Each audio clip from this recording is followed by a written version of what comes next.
vérité finira-t-elle par éclater sur l'injustice subie par les frères Kiep, deux naufragés hollandais victimes de la fourberie criminelle de Flieg Balt, maître d'équipage à bord de la goélette James Cook.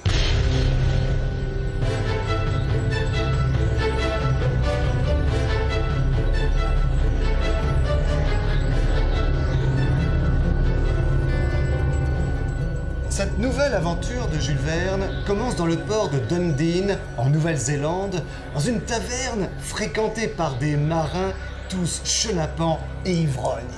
Ce soir-là, au milieu du brouhaha, deux consommateurs sont attablés dans un coin devant deux verres.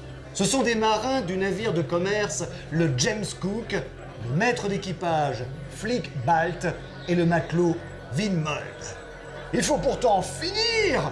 dit Flieg Balt d'une voix dure en frappant la table du poing. « Il n'y a qu'à choisir dans le temps !» répliqua Winmold. Que cherchent donc ces deux marins?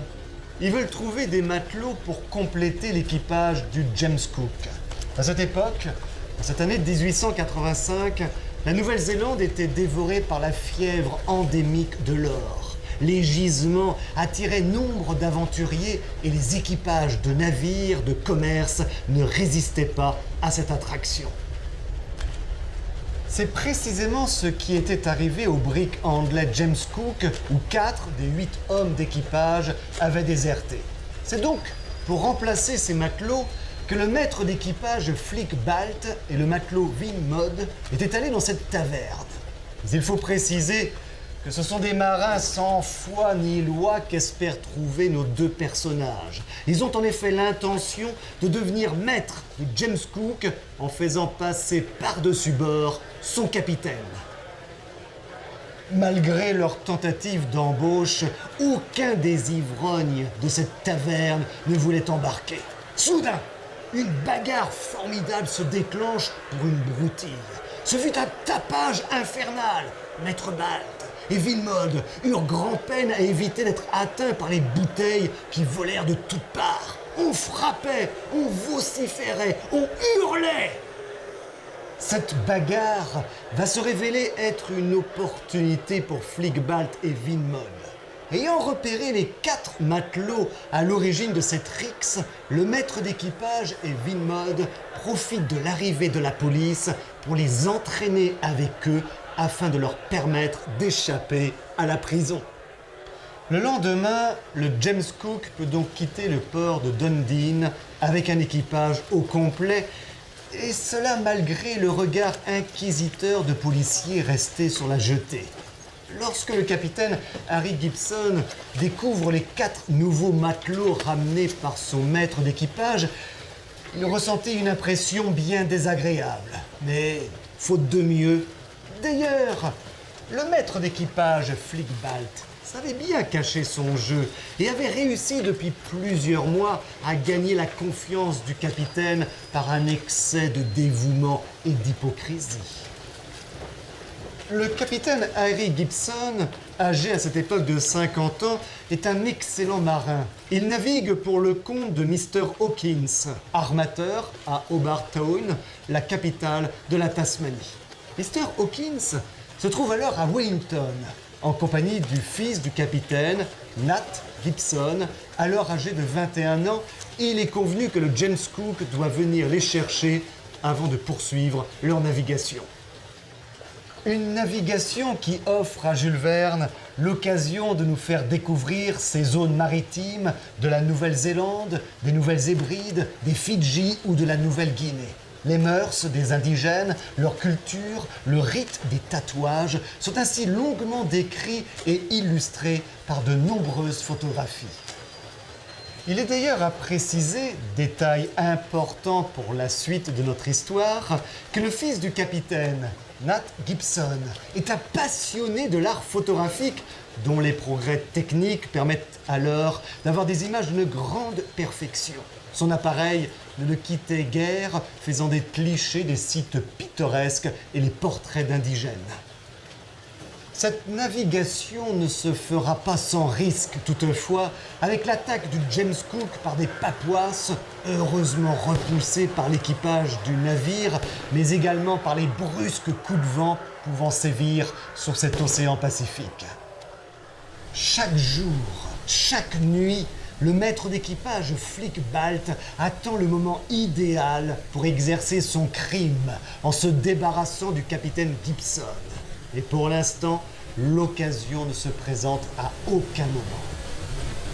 Un événement va encore venir compliquer les projets de Flick Balt. Alors que le James Cook navigue entre la Nouvelle-Zélande et la Nouvelle-Calédonie, un steamer du port de Nantes, commandé par le capitaine Foucault, cherche à s'approcher pour échanger quelques nouvelles. C'est ainsi que le capitaine Gibson apprend que l'on est sans nouvelles depuis un mois d'une goélette hollandaise et qu'il serait bien d'être attentif à la présence d'une épave et d'éventuels survivants. Lorsque le James Cook arrive en vue de l'île Norfolk, le capitaine Gibson est extrêmement attentif à ce qui pourrait ressembler à des signaux de détresse. Et en effet, c'est précisément sur cette île Norfolk qu'il faut retrouver et sauver 2 survivants du naufrage de cette goélette. 2 Hollandais, les frères Kip. Karl est un officier de la marine marchande. Et son frère Peter est associé dans un comptoir de commerce aux Moluques. 2 braves gens, ces Hollandais, qui se lient rapidement d'amitié avec le capitaine Gibson, son fils et l'armateur Hawkins. Et la présence de ses frères Kip rend désormais d'autant plus difficile l'exécution du projet du maître d'équipage. Un plan démoniaque va cependant progressivement se mettre en place.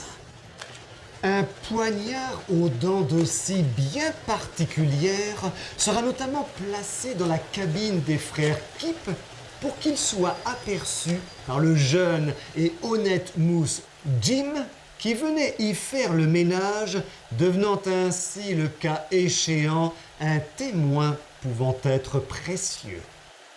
Enfin, le James Cook arrive dans l'archipel Bismarck, entre la Nouvelle-Guinée et les îles Salomon, et vient mouiller dans le port de Kerawara.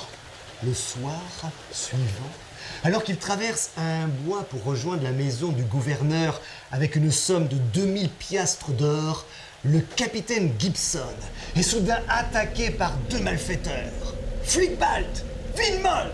crie le capitaine en découvrant les visages des 2 hommes. Flick Balt plongea alors un poignard dans la poitrine du capitaine.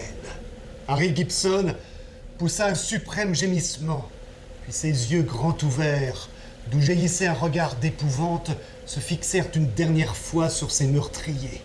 Après une seconde d'angoisse, il retomba mort. Le maître d'équipage, terrifié, recula devant les yeux de sa victime qui, vivement éclairé par un rayon de soleil, le regardait toujours. Le lendemain, le cadavre du capitaine était découvert avec une cicatrice à la poitrine provoquée par une lame bien particulière.